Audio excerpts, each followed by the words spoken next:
por exemplo, o Freud dizia que nós nascemos com essa carência por um pai universal. Tudo bem. Mas de onde vem essa carência? Porque é estranho você sentir falta de algo que não existe? Mas não é... Assim, eu entendo. Entendo, inclusive, por que isso daí apela tanto para... Na verdade, faz com que a tua crença se reforce. Mas eu tenho uma certa dificuldade... tenho uma certa dificuldade em ligar a existência desse vazio, que pode ser só uma coisa natural que vem do fato da gente ser autoconsciente. Claro. Eu sei que você falou que provar Deus é difícil, até porque se a gente conseguisse provar, ele não seria Deus de verdade. Mas, assim, a existência desse vazio, para mim, ela pode ser interpretada como um fruto da nossa autoconsciência. E não necessariamente a existência de um Deus. Eu acabo preenchendo ela com a crença em um Deus, mas ela não é necessariamente ela não predispõe a Deus. Vamos levar, então, ao ceticismo absoluto. Igual aquela hora que você me perguntou sobre o católico, eu respondi sobre o budista. Eu potencializei sua pergunta. Eu vou pedir licença para fazer isso de novo. Tá. Eu vou convidar vocês a fazer um exercício comigo de ceticismo ao extremo, que estava muito em voga na época de René Descartes. René Descartes convivia com uma época que havia os idealistas, que acreditavam muito na ideia, os racionalistas, e havia aqueles céticos extremos que negavam até a coerência da ideia, da razão. Eles falavam o seguinte: olha, eu duvido tanto que eu não posso nem ter certeza que você está aqui. Quem me garante... Eu estou traduzindo Descartes para hoje, ou pelo menos não o Descartes, que ele foi contra isso aí. Vou dar a resposta que ele deu. Vou traduzir para hoje Matrix. Né? Quem me garante... Quando você falou isso, eu pensei em Matrix. Matrix, mas na verdade o Matrix, que o último também foi horrível. eu tô igual aqueles velhos que só gostam... Isso é um sinal de velhice, né? Não foi muito bom também, não. Quando a música da sua juventude era mais legal, o joguinho era melhor. Tudo... Mas vamos lá. Quem me garante que vocês existem e que o flow existe? Ou que eu estou apenas projetando isso aqui, eu estou numa máquina com eletrodos aqui, projetando essa realidade, que nada disso aqui existe. Tudo isso aqui é algoritmo. Quem me garante? Não havia essa ideia Matrix na época, mas o conceito existia na época de Descartes. É o conceito de metaverso também. Metaverso, exatamente. Aí o Descartes respondeu o seguinte: gente, tá, eu posso até cair, mas tem uma coisa que eu não posso negar. Aliás, antes de entrar nesse negar, deixa eu falar do método de Descartes. Ele falou o seguinte: por que eu vou crer? Aí foi o método cartesiano que eu usei para sustentar a minha fé. Eu vou demolir tudo que eu acredito. Eu vou demolir tudo. E vou começar do zero, para ver se eu consigo construir um edifício de novo, com as mesmas peças. Sabe o Lego? Estou vendo um Lego ali. Você desmonta todo, vamos ver se você consegue montar de novo. Se eu montar de novo é porque tem coerência. Agora, depois que eu demulo tudo, tem que sobrar pelo menos uma base. Aí o Descartes falou assim: a base que sobra é o seguinte: ainda que tudo seja uma ilusão, eu tenho que existir. Porque se o rato não existe, se o Igor não existe, é apenas uma ilusão da minha mente, a minha mente tem que existir em algum lugar projetando essa ilusão. É onde vem a famosa frase de René Descartes: cogito ergo sum, em latim. Penso, logo existo. Então, pelo menos eu existo. Essa foi a base. Se eu existo, quem me produziu? Será que eu tenho evidências para supor, pelo menos... Porque, veja bem, quando a gente fala assim, olha, essa coxinha aqui pode ter vindo da Vila Prudente, ou pode ter vindo lá da loja... Da Zona Sul. Da Zona Sul. Não sei, o rato não falou, então ele pode ter vindo da Vila Prudente ou pode ter vindo da Zona Sul. 50% de chance para um lado, 50% de chance do outro. Por que você fala? Não, porque tem uma loja na Vila Prudente, tem uma loja na Zona Sul. Ele só tem 2 lojas, então de uma das 2 vieram. Aí eu estou trabalhando com 50% de chance. Uhum. Agora, quando eu falo o seguinte: não, essa coxinha ou veio da Zona Sul ou ele veio de Belo Horizonte. Tá, mas até onde eu saiba, não tem loja da Jeff Coxinhas em Belo Horizonte. Belo Horizonte está muito longe daqui. É muito improvável que essa coxinha tenha vindo de Belo Horizonte. Chegou quentinha. Chegou quentinha. Então, desculpa. Não, mas e se ela veio de Belo Horizonte? Não, mas não tem jeito, gente. Toda a lógica diz que ela veio da Zona Sul. Tudo que o cara falou e tudo e tal. Aí o cara, não, mas e se eles têm um negócio de teletransporte que mandou e que a gente ainda não descobriu? Torna ainda mais complicada a explicação. Complicada a explicação. Então, não dá para falar 50-50, 50%, 50%, tá bom? Então, é como eu falei, vida provém de vida. Nada só produz nada. Então, se eu existo, não é a questão, ou Deus me fez ou eu surgi por um acaso. Ou a coxinha veio da Zona Sul ou veio de Belo Horizonte. Não, alguém me fez. Tá, então se esse alguém me fez, ele tem alguma coisa a ver comigo. Então, vamos lá. E eu tenho uma carência dele. Eu nasço com a carência dele. Então, você está notando que a coisa vai sendo construída aos pouquinhos e o edifício de Lego vai sendo novamente montado. Não é uma coisa assim, pueril, acreditar por acreditar. E aí vem o lance do relacionamento. E nós temos essa carência desse Deus. Eu estou tentando lembrar o nome de um autor alemão aqui, gente, está na ponta da língua, daqui a pouquinho eu lembro. Nossa, mas é como se eu tivesse esquecido o nome de Pedro Álvares Cabral aqui. Até é vergonhoso isso, mas tudo bem. Como eu falei, todo sistema fechado, a lógica está fora dele. Tá certo? Se o universo tem uma lógica, tem que ter uma resposta fora dele. Senão, não tem como ter. Não tem como ter lógica. E vamos pensar uma coisa, nossa carência por essa lógica. Quando as tartaruguinhas lá do Projeto Tamar da Bahia eclodem no ovo, elas já nascem correndo todas para a água. Ela não corre para o mato. Por que as tartaruguinhas correm para a água? A explicação que dão é que é instinto, né? Instinto. Uhum. Tá certo, e eu concordo que é um instinto. Mas por que o instinto manda correr para a água? A pergunta é mais simples. É porque a água existe. Seria estranho o instinto da tartaruguinha mandá-la correr para a água se a água não existe. Imagina, então seria um teste bacana, tipo, botar elas para nascer em um lugar onde não tem água. Não sei, com certeza Elas vão já fizeram morrer isso. buscando a água. Elas vão morrer buscando a água, né?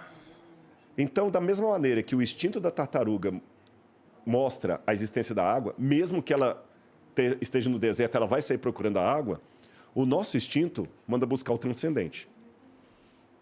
E quer nós nasçamos numa situação de beira de praia ou do deserto, a gente vai continuar buscando esse transcendente.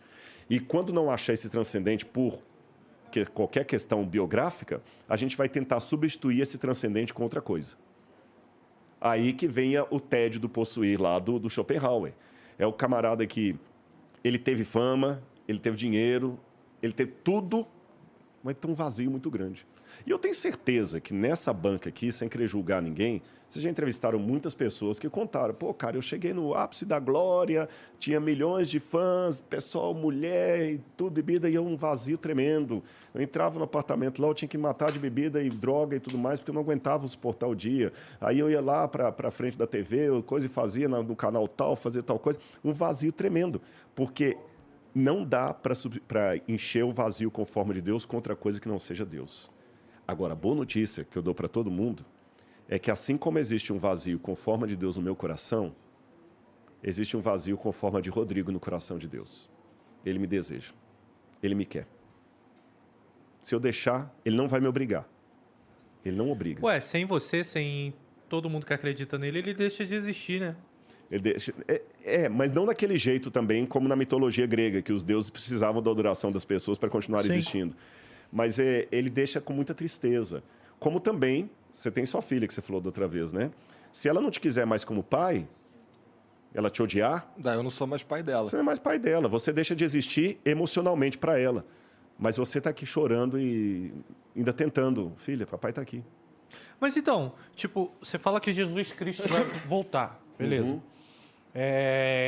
Teve todo um raciocínio aqui de como Deus se introduziu na nossa sociedade, vamos dizer assim, de uma forma bacana, que nenhum Deus fez. Uhum. Eu vejo como uma forma bem inteligente, porque se eu vejo Deus sem ser numa forma humana na minha frente, é capaz de eu morrer infartado. Com certeza. Eu acho que todo mundo, assim, se eu não me engano, tipo, tem até filmes, Constantine. Sim, aquele do anjo lá. Isso, que se ouve a voz de Deus, a cabeça da pessoa explode.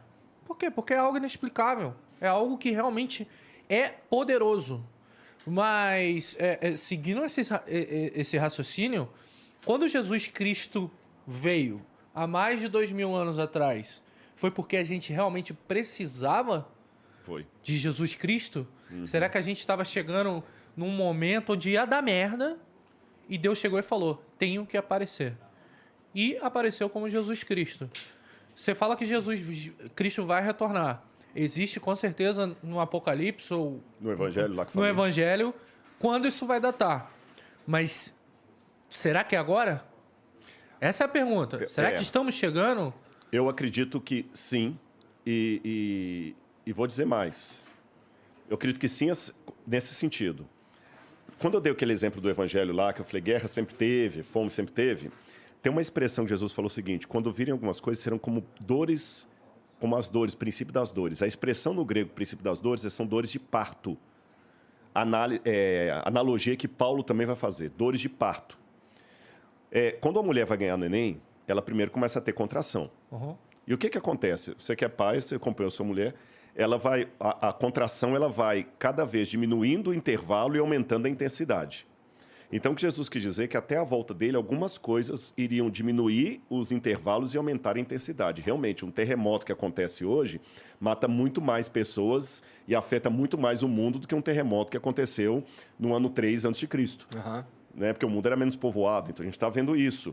O risco de uma guerra mundial, realmente é uma guerra mundial, embora eu deixei claro, não quero entrar em contradição aqui, que o anticristo vai trazer uma aparente paz para o mundo. E quando ele voltar, então tudo indica que pode ser agora. Uhum. Você está entendendo? Tudo indica. Só que no fundo, Jesus falou o seguinte, o dia e a hora vocês não vão saber. Então fiquem preparados, porque a hora que vocês menos perceberem, o Filho do Homem virá. Mas virá para salvar? Depende. Quando eu era criança, o meu prazer era quando dava 4h30, apitava o sinal lá da Central do Brasil, onde meu pai trabalhava, dava para ouvir da minha casa, eu já corria pro portão para esperar meu pai. Mas o dia que eu aprontava aquela velha frase de mãe, né? Quando Deixa teu pai chegar. Deixa seu pai chegar. Porra. Quando ia entardecendo, que tocava o apito lá, nossa. Então, com Deus é a mesma coisa. A Bíblia descreve pelo menos 3... Vai ter um monte de gente que não vai pro portão, brother. Vai se lascar. E olha que interessante, a Bíblia descreve pelo menos 3 comportamentos de pessoas que não vão ser salvas, que são interessantes. Em Apocalipse capítulo 6 fala que quando ele vier, fala da ira do Cordeiro. Essa é uma expressão tão paradoxal, a ira do Cordeiro, que ele é o Cordeiro de Deus, tira o pecado do mundo e fica irado. Porque, gente, você pensa que somos só nós que ficamos indignados, por exemplo, com um camarada que praticam a pedofilia e matam uma criança? Não, Deus também está irado com aquilo. Deus também está irado. Deus ama o pecador, mas Deus odeia o pecado. Mas se o pecador não abandona o pecado, Deus vai destruir junto com o pecado. Mas se ele pedir perdão? Aí tudo bem, mas e se ele não pedir? Mas o perdão tem que ser de coração Tem que ser de ou é coração. o perdão da palavra? Tem que ser de coração. Tem que ser Porque coração. a gente, até no último podcast que eu vim aqui, não foi? A gente tava até brincando. Ele falou, tava pregando, você entendeu? Podia ser, de repente, se pá, né? Mas a gente tava brincando de, pô, vamos fazer merda e tal. Mas se chegar na hora, lá na hora do portão, falar com o Pedro e se arrepender lá, em vez de se arrepender em vida. Porque Na Bíblia tem não essa. tem essa possibilidade. Ai, isso é legal. Na Bíblia não há essa possibilidade. Tem que se arrepender em vida. A Deixa Bíblia eu jogar um fala, pouquinho mais aos difícil. homens, deixa eu- homens está fadado morrer uma única vez, e depois disso o juízo. Não tem como se Não arrepender tem como, lá. Não tem como. E o arrependimento tem que ser honesto, né? Desculpa. Você tem que se arrepender mesmo. Nossa, foi pro nível Você hard tá entendendo? agora. Aí o que acontece? Você feriu o coração de Deus. E o que eu faço contra você, eu estou fazendo contra ele. É isso que eu tenho que entender. Você é criatura de Deus. Então, eu vou dar um exemplo bem chulo, mas vocês vão entender. Se eu chegar aqui e quebrar essa coleção, vocês vão ficar muito pau da vida comigo. Boa. Por que você vai ficar? Pô, o Rodrigo quebrou uma coisa que é minha, que é preciosa para mim. Eu falei que o exemplo era chulo, porque o ser humano é muito mais precioso para Deus do que os cavaleiros do Zodíaco para você. Então, o que eu estou fazendo contra você, eu estou mexendo com a coleção de Deus, com gente que ele ama. Aliás, até o exemplo melhor nem seria com os cavaleiros do Zodíaco, é mexer com sua filha. Você está entendendo? Deus não aceita isso, então Deus também não tolera. Todos nós somos pecadores, mas Deus não suporta a impiedade. A impiedade é a prática do pecado quando você já começa a ter gosto naquilo. Você entendeu? Quando você gostar. É aquele cara que ele começa a desconfigurar para poder... Nossa, é terrível isso. Cometer o pecado e errar é normal. É normal. Apaixonar-se pelo pecado... Jesus falou que tem pecado, que é o pecado... Jesus chama isso o pecado contra o Espírito Santo. Quando a pessoa vai... Bom, e aí o que, que acontece? A Bíblia descreve 3 comportamentos que são até paradoxais. Fala da ira do Cordeiro em Apocalipse capítulo 6. Fala que quando ele vier, muitos vão gritar para as rochas e montanhas, caiam sobre nós e nos esconda da face de Deus, porque é grande a ira dele e ninguém pode suportar. Então alguns vão pedir a morte. Um segundo grupo, a Bíblia fala que vão chegar para Jesus e falar assim, Senhor, em teu nome eu fiz curas, eu fiz milagres. Jesus vai falar o seguinte, afastem de mim porque eu não conheço nenhum de vocês. Você viu com uma posição de petulância diferente do primeiro. O primeiro já admitiu, tô ferrado mesmo, tô lascado, morre. O outro não, é aquele falso religioso, mas peraí, senhor, não entendi, eu construí tantas igrejas, eu fiz milagres, eu não te conheço. E o terceiro grupo é aquele que Jesus vai falar o seguinte, saiam daqui porque eu tive fome e você não me deu de comer, Mateus capítulo 25, eu tive sede e você não me deu de beber, eu tive preso, você não foi me visitar. Ele falou, mas quando é que eu deixei de fazer isso? Toda vez que você negou isso para um dos meus pequeninos, você negou a mim. É um terceiro grupo. Então você tem o grupo daqueles que já admitem que estão ferrados mesmo, o grupo daqueles hipócritas que ainda são petulantes e falam, peraí, mas eu fui religioso, e o grupo daquele que é o anestesiado. Você entendeu? O anestesiado. Pô, mas aí você condenou todo mundo aqui agora, Não. praticamente. Aí que... Não, pô, porque com certeza eu já neguei uma esmolinha. Não, mas aí que está a questão. Não é eu neguei uma esmolinha. Porque se fosse o lance de você comprar o céu pelas esmolas que você deu, aí você está lascado. Isso aí eu fico... Aí você está lascado. Mas não é isso. Você está entendendo? É você... Você faz aquilo como... E você erra, você comete erro. Eu vou dar um exemplo para vocês. O que significam as nossas obras diante de Deus? Para tranquilizar o coração de vocês, todo mundo que está assistindo a gente. Uma vez um pai estava viajando, caminhoneiro. Passou muito tempo fora de casa. Quando ele voltou, a menininha veio correndo para ele, 3 aninhos de idade. Papai, papai. Ele abraçou a criança. Que linda, vem cá, minha lindinha, tudo bem? Quantas novidades para papai? O que você fez nesse meio tempo aí? Ah, papai, eu aprendi a escrever. Ele falou, você aprendeu a escrever, minha filha? Aprendi, papai. Então escreve alguma coisa para papai ver. Pega lá caneta e papel. Ela pegou uma caneta, um papel. Já viu criança de 2, 3 anos? Não tem nem coordenação motora. Ela pegou a caneta e começou a fazer assim, ó. Imagina, que é mão de traço, rabisco, que entregou para ele. Aí ele pegou e, como todo pai que quer incentivar o filho, ele falou assim, mas que letra bonita que a minha menina tem, olha a carta que ela escreveu para mim, papai está muito feliz. Só que ele elogiou tanto, que ela perguntou assim, papai, o que está escrito aí? Aí ele deu uma resposta que eu acho que veio do céu. Ele falou assim, filhinha, aqui está escrito que você ainda não sabe escrever, mas aqui está escrito que você quer aprender a escrever. E só pelo fato de você querer aprender a escrever, papai ama você, tem orgulho de ser o seu papai e essa é a carta mais bonita que papai já recebeu. Então Deus é tão, não tem nem palavra para dizer, tão perfeito, tão magnânimo, que qualquer coisa que eu faça, ainda que eu vire uma Madre Teresa de Calcutá, com o coração de Gandhi e santidade do apóstolo Paulo, tudo que eu faço chega para ele com um monte de rabisco. E ele olha para cima e fala assim, Rato, Igor, Rodrigo, aqui está dizendo que se eu for depender das boas obras de vocês, vocês nunca vão vir para cá. Mas aqui está dizendo que vocês me amam e amam os meus filhos. Então, por minha graça, vocês vão entrar aqui, porque eu amo vocês e o céu vai ficar vazio se vocês não estiverem aqui. É um rabisco, mas é um rabisco que ele transforma numa obra de arte. Espero que Deus seja bom assim mesmo. Eu tenho certeza que ele é. Eu tenho certeza. A Bíblia Porque fala, senão o Deus é céu amor. vai estar vazio. vai tá vazio. Vai estar vazio, mas não vai estar, não. Tem muita gente que aceita e... Eu estou aqui. Você está entendendo?